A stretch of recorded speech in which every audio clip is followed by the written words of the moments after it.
Legal aspect के एक और वीडियो लेक्चर में आप सबका बहुत बहुत स्वागत है।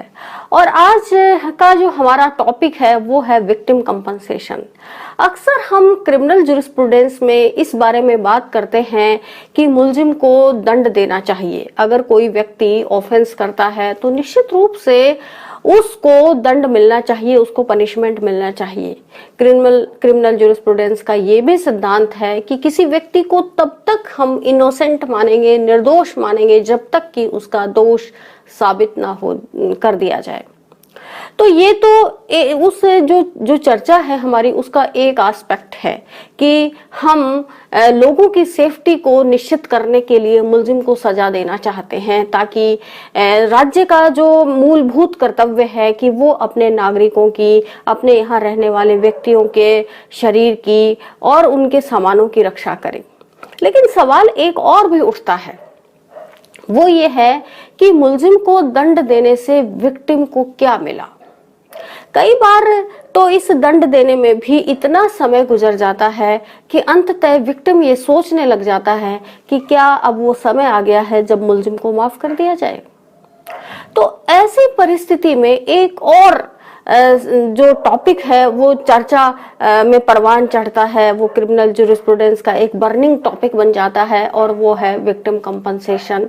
और इसलिए आज विक्टिमोलॉजी कानून की एक नई ब्रांच के रूप में स्थापित होती जा रही है, और ये अपराध शास्त्र criminal jurisprudence victim compensation, victims के राइट की बात करने लग जाता है। अगर हम कॉन्स्टिट्यूशन में देखें तो आर्टिकल 21 ये कहता है कि राज्य किसी भी व्यक्ति को उसकी प्राण और दैहिक स्वाधीनता से विधि द्वारा स्थापित प्रक्रिया के बिना वंचित नहीं करेगा। यानी राज्य किसी भी व्यक्ति की लिबर्टी को उसमें तब तक हस्तक्षेप नहीं करेगा जब तक के लिए उसके लिए कोई कानून न बना हुआ हो। और कानून भी कैसा होना चाहिए? Due process of law. Maneka Gandhi versus Union of India के केस में माननीय सुप्रीम कोर्ट ने प्रोसीजर एस्टैब्लिश्ड बाय लॉ की व्याख्या करते हुए ड्यू प्रोसेस ऑफ लॉ के कंसेप्ट को इसके अंदर इंसर्ट किया कि कानून ऐसा होना चाहिए जो उचित हो। तो इस आर्टिकल 21 से हमने जो स्पीडी ट्रायल का अधिकार है वो मुलजिमान को दिया कि ट्रायल जल्दी होनी चाहिए और उनको उसमें सुनवाई का अवसर प्राप्त होना चाहिए। लेकिन कहीं ना कहीं विक्टिम के जस्टिस की बात भी आर्टिकल 21 में कही गई है। इसलिए माननीय उच्चतम न्यायालय ने अपने कई डिसीजंस में ये बात की है कि न्याय का उद्देश्य तब तक पूरा नहीं होता जब तक हम विक्टिम को कंपनसेशन ना दे दें। इसी तरह जो हमारे डायरेक्टिव प्रिंसिपल्स हैं वो स्टेट को पाबंद करते हैं, स्टेट को एक प्रतिबद्धता देते हैं कि वो अपने नागरिकों के साथ समान रूप से उनको न्याय के अवसर प्रदान करें। आर्टिकल 38 की बात करें या आर्टिकल 39 की बात करें, दोनों आर्टिकल्स ये कहती हैं कि हम जो राज्य हैं वो पब्लिक वेलफेयर में काम करेंगे और जो भी रिसोर्सेज है उनका उनमें समान वितरण होना चाहिए। इसमें जेंडर इक्विलिटी की बात भी कही गई है कि लोगों में पुरुष और महिला के रूप में भेदभाव नहीं होना चाहिए, और चाहे फाइनेंशियल असिस्टेंस हो या और कोई असिस्टेंस हो, उनको समान रूप से अवसर उसमें प्राप्त होना चाहिए। आर्टिकल 39A भी इसमें नया जोड़ा गया 42वें संविधान संशोधन के द्वारा, और उसमें भी ये बात कही गई कि कोई भी व्यक्ति किसी भी व्यक्ति को न्याय प्राप्त करने का समान अवसर प्राप्त होगा। और ये भी कहा कि किसी भी गरीब व्यक्ति को केवल इस आधार पर न्याय प्राप्त करने से वंचित नहीं किया जाएगा कि उसके पास संसाधन नहीं है।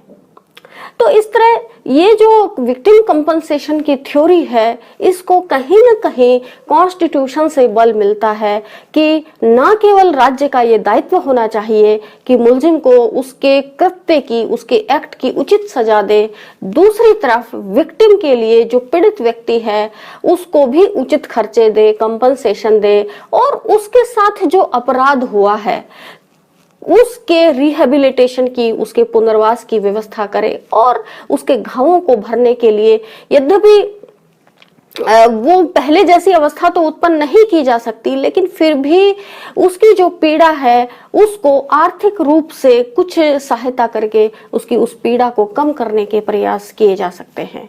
तो यहीं से इस सेक्शन 357 और 357A की शुरुआत होती है, जिसमें कंपनसेशन देने की बात कही गई है कि विक्टिमों को कंपनसेशन दिया जाएगा।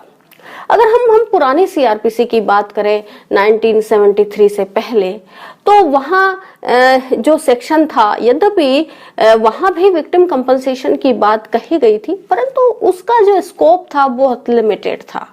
उसमें ये कहा गया था कि कंपनसेशन देना किसी भी क्रिमिनल कोर्ट का कार्य नहीं हो सकता। क्रिमिनल कोर्ट केवल उन मुलजिमों को दंड देगी जिन्होंने अपराध किया है, और कंपनसेशन देने का काम सिविल कोर्ट्स पर छोड़ दिया गया था, क्योंकि इसको कोई भी जो एक्ट होता है उसको क्रिमिनल एक्टिविटी के साथ साथ टॉर्टियस एक्टिविटी भी माना गया, और ये कहा कि अपनी टॉर्टियस लायबिलिटी के तहत सिविल कोर्ट जो है ऐसे विक्टिम्स को कंपनसेशन दिला सकती है।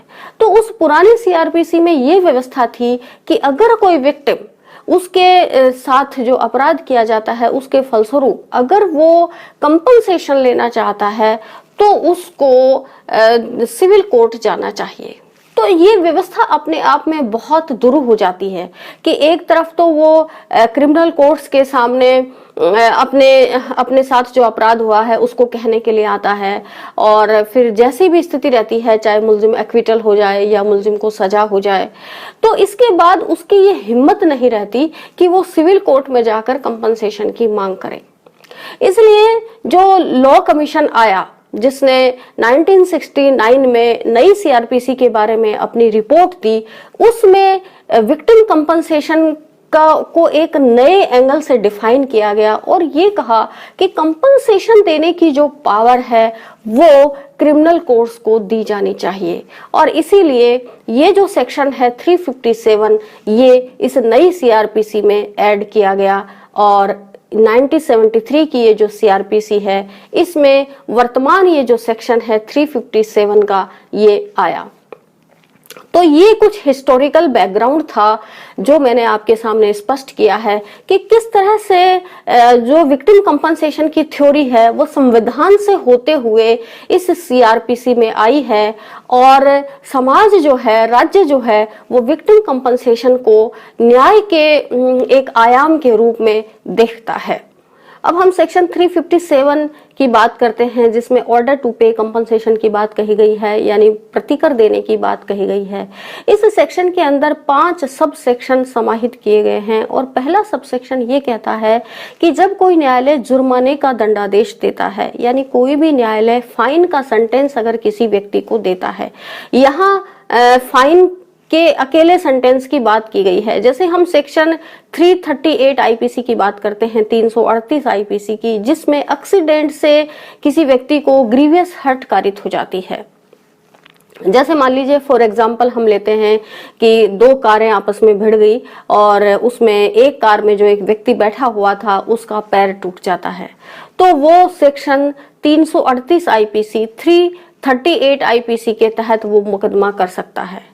अब अगर कोर्ट चाहे तो इसमें केवल फाइन का सेंटेंस भी सुना सकती है, क्योंकि धारा में और शब्द यूज किया गया है कि अकेला फाइन भी दिया जा सकता है, या इसमें सजा और फाइन दोनों दिए जा सकते हैं, या केवल सजा दी जा सकती है। इस तरह इस धारा के अंदर, इस सेक्शन के अंदर प्रोविजन किया गया है।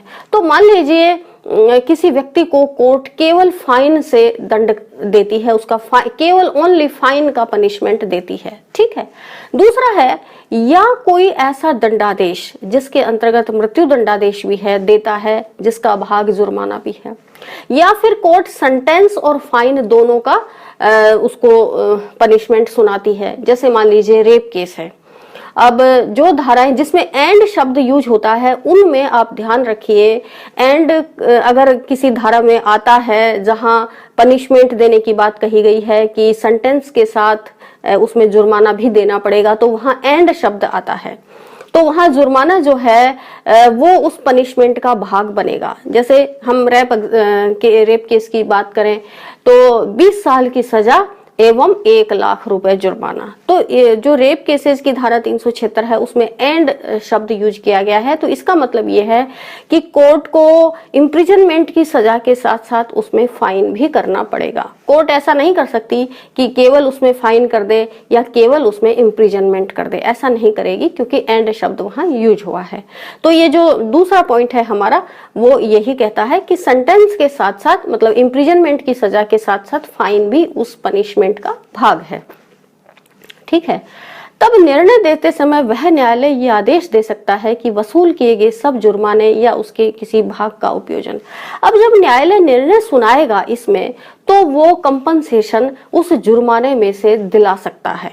कुछ व्यवस्थाएं वो कोर्ट कर सकता है। ये जैसे मैंने आपको रेप केस में एग्जांपल दिया कि 1 लाख रुपए जुर्माना कोर्ट ने किया है, तो ये जो 1 लाख का फाइन है, ये जो जुर्माना है, इसको कोर्ट किस तरह डिस्पोजल का इसमें प्रोविजन कर सकती है वो आगे इसके 4 पॉइंट दिए हुए हैं। पहला पॉइंट ये है, अभियोजन में उचित रूप से उपगत व्यय को चुकाने में किए गए, differing the expenses properly incurred in the prosecution, यानी उसमें से कुछ हिस्सा कोर्ट प्रोसिक्यूशन को दिलाती है, प्रोसिक्यूशन के व्यय के रूप में, प्रोसिक्यूशन कॉस्ट के रूप में, प्रोसिक्यूशन एक्सपेंसेज के रूप में, कोस्ट नहीं कहेंगे यहाँ, एक्सपेंसेज कह सकते हैं। तो जैसे मान लीजिए 1 लाख रुपए फाइन किया तो पहला कोर्ट आदेश करेगी कि इस 1 लाख रुपए में से 10,000 रुपए प्रोसिक्यूशन एक्सपेंसेज के दिए जाते हैं। तो ये 10,000 रुपए की जो प्रोसिक्यूशन एक्सपेंसेस की राशि है ये सरकारी राजकोष में जमा हो जाएगी, क्योंकि सरकार जो है यहाँ प्रोसिक्यूशन एजेंसी का काम करती है। तो एक भाग जो है इसका प्रोसिक्यूशन खर्चों के रूप में दे दिया जाएगा। ये जुर्माना जमा होने के बाद, अगर मुल्जिम जुर्माना जमा ही नहीं कराता है तब तो स्थिति अलग है। वो मान लीजिए अपील में चला जाता है या और कोई प्रोसीडिंग हो जाती है, हम उस स्थिति की बात नहीं कर रहे। हम तो सिर्फ ट्रायल कोर्ट जब सजा सुना रहा है तो वो किस तरह सजा उसको सुनाएगा और फाइन का डिस्पोजल कैसे कैसे करेगा उसकी हम फिलहाल बात कर रहे हैं। तो जैसे 1 लाख फाइन किया, 1 लाख फाइन में से 10,000 रुपए प्रोसिक्यूशन एक्सपेंसेज के दिला दिए। दूसरा, किसी व्यक्ति को उस अपराध द्वारा किसी हानि या क्षति का प्रतिकर देने में किया जाए, यदि न्यायालय की राय में ऐसे व्यक्ति द्वारा प्रतिकर सिविल न्यायालय में वसूल किया जा सकता है।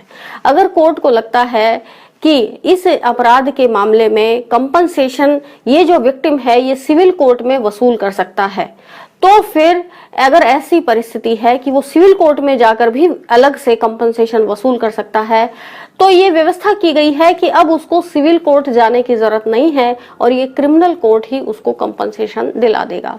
तो जैसे एक रेप के मामले में फाइन इस मुलजिम पर हमने किया और ये बताया कि 1 लाख रुपए कोर्ट ने फाइन करने का आदेश दिया, तो ये एक ऐसा ऑफेंस है कि वो रेप विक्टिम सिविल कोर्ट में भी जाकर अपना कंपनसेशन वसूल कर सकती है। तो यहाँ उसका जो कंपनसेशन है वो क्रिमिनल कोर्ट भी दिला सकता है। अब मान लीजिए इसमें से कुछ अमाउंट जो है, मान लीजिए 50,000 का अमाउंट हम मानते हैं कि वो कोर्ट उस लड़की को दिला देती है, उस विक्टिम को दिला देती है कि इस 1 लाख फाइन में से 50,000 रुपए की राशि विक्टिम को कंपनसेशन के रूप में दी जाती है। किस बात की? कि उसके साथ अपराध किए जाने से जो हानि हुई है, जो इंजरी हुई है, जो उसको डैमेज हुआ है, उसको मेंटल परेशानी हुई है, इन सब के लिए उसको वो कंपनसेशन दिलाती है। तो 60,000 का इसमें से डिस्पोजल हो गया, 10,000 रुपए प्रोसिक्यूशन कॉस्ट के दे दिए और 50,000 रुपए विक्टिम कंपनसेशन को दे दिए। अब जो बचा हुआ 40,000 है वो कहाँ जाएगा? वो राजकोष में जमा हो जाएगा फाइन के रूप में। अब इसमें तीसरा पॉइंट, उस दशा में जब कोई व्यक्ति किसी अन्य व्यक्ति की मृत्यु कारित करने के या ऐसा अपराध के किए जाने का दुष्प्रेरण करने के लिए दोषित किया जाता है, यानी किसी व्यक्ति की डेथ कारित कर दी जाती है या डेथ करने के लिए कोई अबेटमेंट दिया जाता है और फिर ऐसे मामले में उस मुलजिम को कन्विक्शन हो जाता है। अब यहाँ कंपनसेशन देने के लिए एक और शर्त जरूरी है, वो ये है कि कन्विक्शन होना चाहिए मुलजिम का। अगर मुलजिम एक्विट हो गया है, अगर मुलजिम को दोष मुक्त कर दिया है, तो फिर कंपनसेशन दिए जाने का आदेश इस सेक्शन 357 में नहीं किया जाएगा। क्योंकि आप जानते हैं कि जब उसको इम्प्रिजनमेंट की सजा दी जा रही है और साथ में जुर्माने की सजा दी जा रही है या केवल जुर्माने की सजा दी जा रही है, उस जुर्माने में से हम व्यवस्था कर रहे हैं कि ये जो जुर्माना है ये किस किस तरह से किस किस व्यक्ति को दिया जाएगा। तो यहाँ कन्विक्शन का दंड जो है वो होना जरूरी है। अगर एक्विटल अगर मुलजिम हो जाता है तो सेक्शन 357 में कंपनसेशन का ऑर्डर कोर्ट नहीं करेगा। अब यहाँ जो तीसरा पॉइंट है, वो तीसरा पॉइंट मर्डर वाले मामलों में या किसी की जो भी होमिसाइडल वाले केसेज हैं उनमें ये काम करता है कि अगर एक व्यक्ति ने किसी की मृत्यु कारित कर दी है या फिर मृत्यु का अबेटमेंट किया है और ऐसी मृत्यु से अपने को हुई हानि के लिए दंडाधीश व्यक्ति से नुकसानी वसूल करने के लिए घातक दुर्घटना अधिनियम 1855 के अधीन हकदार है प्रतिकर देने में किया जाए। अब अगर जो विक्टिम व्यक्ति है वो अगर फैटल एक्सीडेंट एक्ट के तहत अगर वो जुर्माना प्राप्त कर सकता है, कंपनसेशन प्राप्त कर सकता है, अगर ऐसी परिस्थिति कोर्ट को लगती है तो फिर वो ऐसे डेथ वाले मामलों में कंपनसेशन उस विक्टिम के परिजनों को दिलाएगा।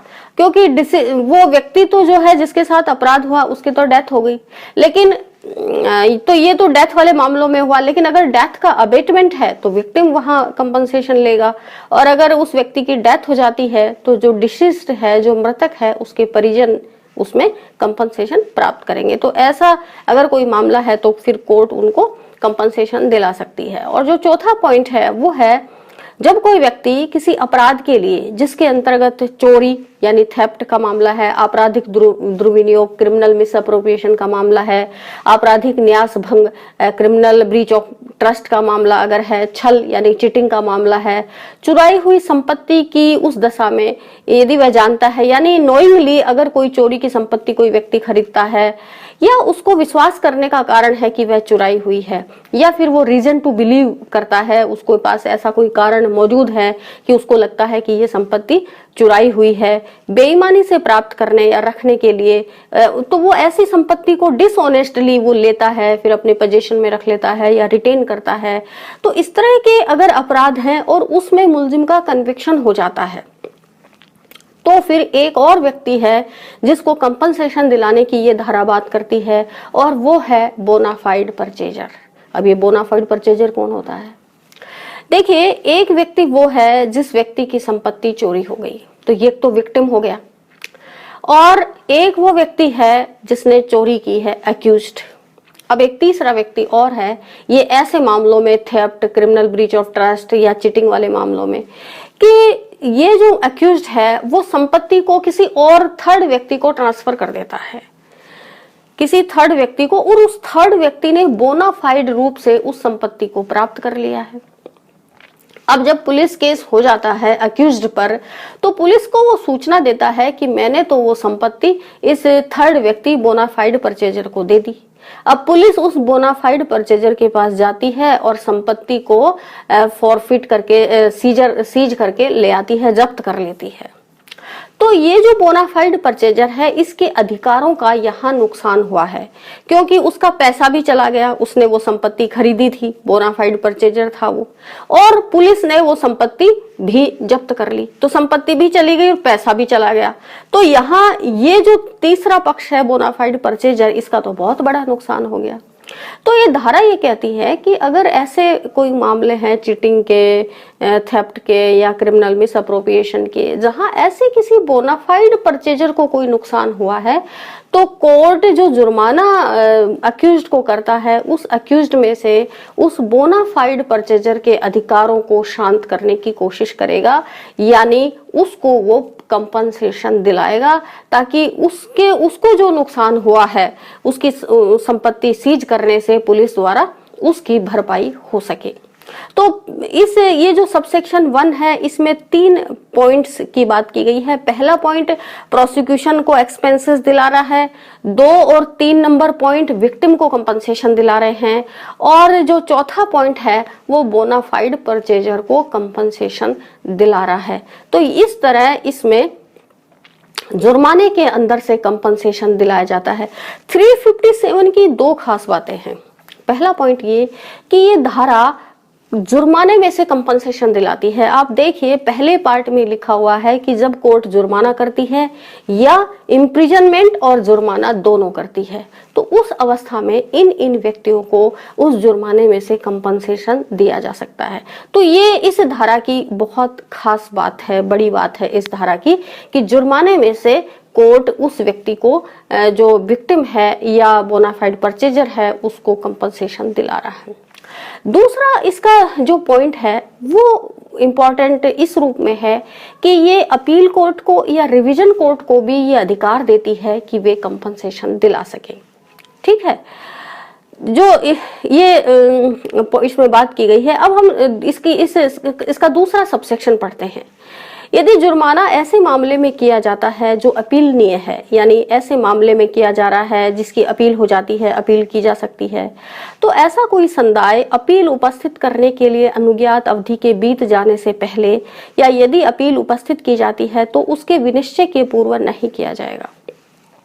If the fine is imposed in a case which is subject to appeal, no such payment shall be made before the period allowed for presenting the appeal has elapsed, or if an appeal be presented before the decision of the appeal। यानी इसका मतलब ये है कि अगर court ने कोई जुर्माना किया है, कोर्ट ने कोई फाइन किया है और उस मामले में अपील हो सकती है, तो कंपनसेशन जो है वो एक्चुअल जो पैसा है वो तब तक नहीं दिया जाएगा जब तक कि या तो उस मामले में अपील का टाइम नहीं निकल जाए और या फिर अपील उसमें हो नहीं जाए। क्योंकि अगर अपील हो जाती है तो वो पैसा एक्चुअल रूप में कोर्ट में जमा ही नहीं होगा और कोर्ट जो है कई ऐसे जो फाइन होता है उसको सस्पेंड कर देती है। तो इसमें ये बड़ी इंपॉर्टेंट बात है।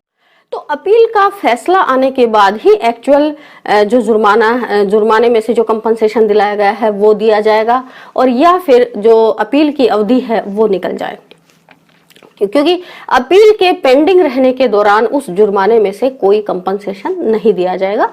ये बात आपको समझ में आ गई होगी। ठीक है, तीसरा पॉइंट है कि जब न्यायालय ऐसा दंड अधिरोपित करता है जिसका भाग जुर्माना नहीं है, तब न्यायालय निर्णय पारित करते समय अभियुक्त व्यक्ति को यह आदेश दे सकता है कि उस कार्य के कारण जिसके लिए उसे ऐसा दंडादेश दिया गया है, जिस व्यक्ति को कोई हानि या क्षति उठानी पड़ी है, वह उसे प्रतिकर के रूप में इतनी राशि दे जितनी आदेश में विनिर्दिष्ट है।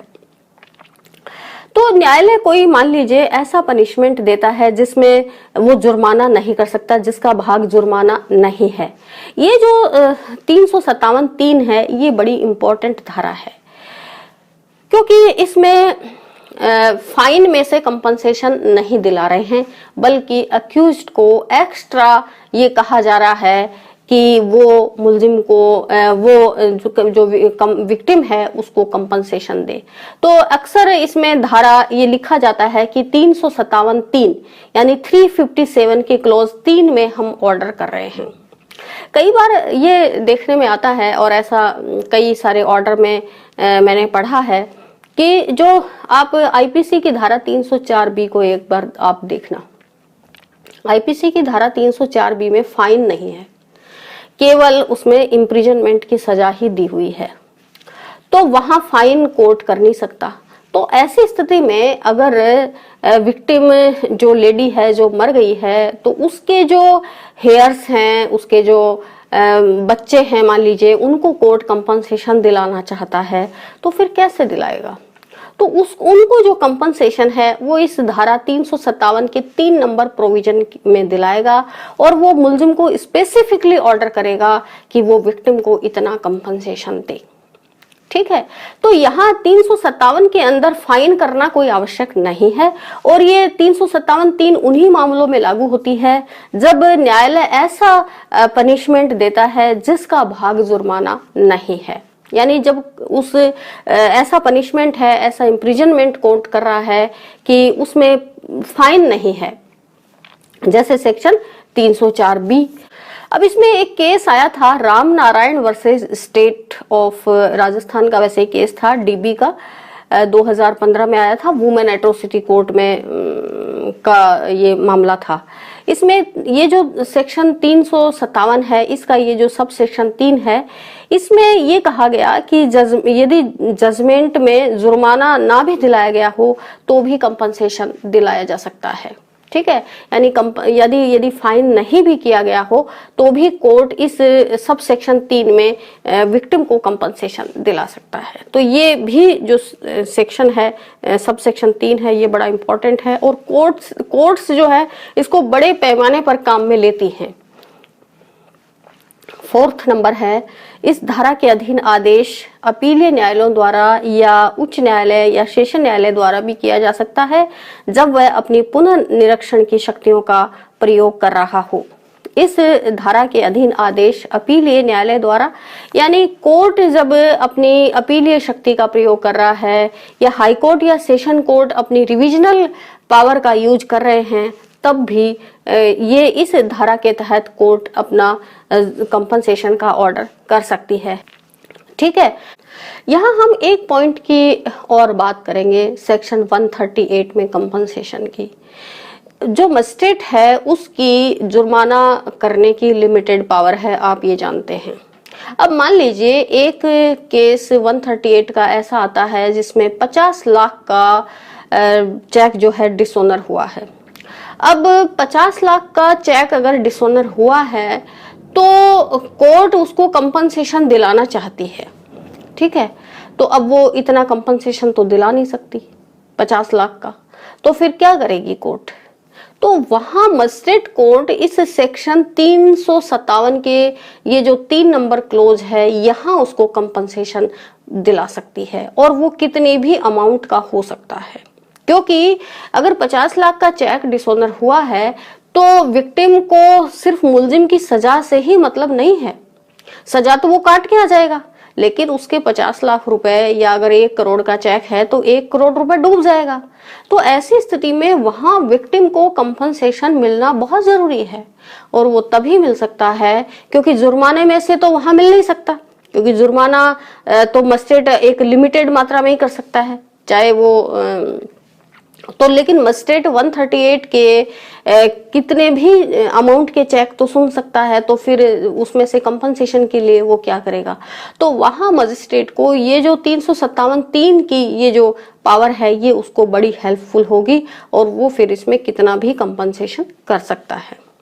नेक्स्ट है हमारा 4, ये हमने 4 पढ़ ही लिया कि अपील कोर्ट और रिविजनल कोर्ट भी इसमें कंपनसेशन दिला सकती हैं। और 5वां पॉइंट है, उसी मामले से संबंधित किसी पश्चातवर्ती सिविल वाद में प्रतिकर अधिनिर्णित करते समय न्यायालय ऐसी किसी राशि को जो इस धारा के अधीन प्रतिकर के रूप में दी गई है या वसूल की गई है हिसाब में लेगा। At this time of awarding compensation in any subsequent civil suit relating to the same matter, the court shall take into account any sum paid or recovered as compensation under this section। यानी किसी व्यक्ति के साथ अपराध हुआ है और अपराध का मुकदमा, क्रिमिनल मुकदमा एक अलग से चल रहा है, लेकिन वो व्यक्ति जो है, वो विक्टिम जो है, इसमें सिविल कोर्ट के अंदर भी एक दावा कर देता है कंपनसेशन दिलाने का और सिविल कोर्ट उसको कंपनसेशन अवार्ड कर देती है। तो ऐसी स्थिति में वो इस बात का ध्यान रखेगी कि क्या इस सेम मैटर में किसी क्रिमिनल कोर्ट ने भी ये जो विक्टिम है इसको कोई कंपनसेशन दिलाया है, और अगर दिलाया है तो उसमें से वो अमाउंट जो है वो एडजस्ट कर लिया जाएगा। मान लीजिए सिविल कोर्ट इसमें 50 लाख का कंपनसेशन दिलाती है और 5 लाख का कंपनसेशन क्रिमिनल कोर्ट से विक्टिम प्राप्त कर चुका है, तो 50 लाख में से 5 लाख माइनस हो जाएंगे और अब उसको 45 लाख 45 lakhs अमाउंट ही उसको बैलेंस में मिलेगा। तो इस सबसेक्शन 5 का ये मतलब है। तो इस तरह हमने इस सेक्शन 357 को समझा।